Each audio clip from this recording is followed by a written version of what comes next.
Podemos cambiar nuestra realidad sin que cambie la realidad. ¿Cómo es esto? Te voy a dar un ejemplo. Si tú sales con tu auto diariamente, te vas a dar cuenta que durante el día el flujo del tráfico no es el mismo.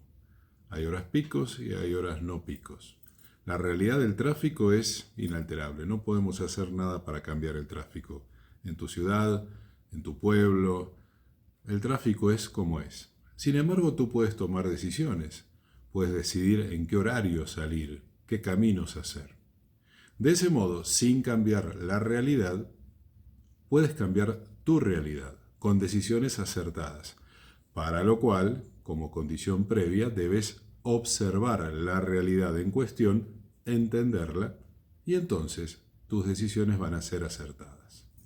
El taller de pensamiento crítico es un ejercicio de este tipo. El pensamiento crítico es lo que te permite explicar la realidad que observas, entenderla y tomar las decisiones acertadas, correctas, que te hagan fluir en esa realidad y no chocar en contra de ella. Usualmente lo que hacemos es chocar en contra de la realidad. Salimos, nos topamos con el tráfico, estamos con la bocina, con el claxon, apurando al que está enfrente, tratando de meternos en algún espacio. Frustración, ansiedad, enojo, tensión, estrés.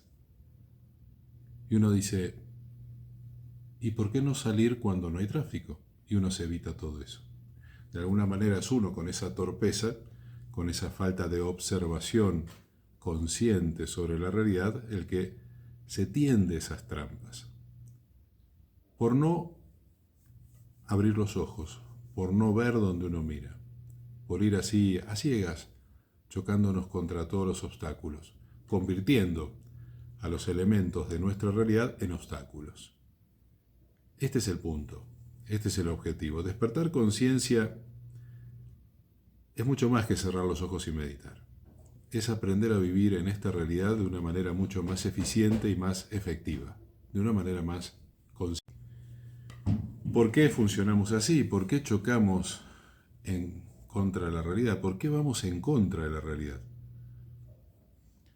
Por ignorancia sería la respuesta que solemos escuchar, ¿verdad? Porque somos ignorantes. Pero ¿qué es la ignorancia? ¿Por qué ignoramos? ¿Por qué no nos interesa observar la realidad? ¿Por qué no nos interesa explicarnos la realidad? ¿Por qué no nos interesa la verdad? Bueno, todo eso tiene que ver con un modo de funcionamiento que es el modo de funcionamiento manada. El modo de funcionamiento manada te releva de la gran responsabilidad de tomar decisiones propias, de tener pensamiento propio, de abrir los ojos y ver y explicarte lo que ves. El modo de funcionamiento manada es un modo de funcionamiento automático. Lo que no sabes lo preguntás y haces lo que te dicen que se hace. Es decir, haces lo que todos hacen. El único mandamiento que rige el modo de vida, el modo de funcionamiento manada es: harás lo que todos hacen. Eso es lo que nos da identidad grupal, lo que nos permite la aceptación, encajar en el grupo, ser un igual, ser uno más, compartir opinión, visión, gusto, origen, destino. Jamás tener pensamiento propio, jamás cuestionar lo que todos hacen. Eso es como ir en contra de la corriente. Y haces que la corriente se convierta en un tsunami que te arrolla. Pero es fundamental salirse del modo manada para comenzar a vivir, para comenzar a ser uno, para despertar el yo. Y es ahí cuando surge el ego. Claro, ¿y a quiénes le incomoda el ego? El ego le incomoda a la manada. A los que viven en modo manada, el ego, que es la expresión singular, en comparación, que es la mirada hacia sí mismo y en comparación con los demás, que hace cada sujeto, el ego incomoda. Pero el ego es lo que nos desprende de ese árbol que llamamos manada. El ego es lo que hace que la fruta caiga, se separe y tenga una identidad propia y se convierta en semilla. Y el ego es la semilla de la conciencia, es lo que nos separa de un modo de funcionamiento que no nos deja ejercer el poder creativo, que no nos deja conjugar el verbo, y el verbo se conjuga en la primera persona, que es el yo, y el yo es el ego. El ego es el fundamento de la conciencia, es la semilla de la cual brota la conciencia, brota el ser. Primero es un yo en separación, en conflicto. ¿En conflicto con quién? Con su propio sistema manada, con su propia naturaleza gregaria humana que lo hace repetir como loro lo que hacen todos, para pertenecer, para ser querido, para encajar.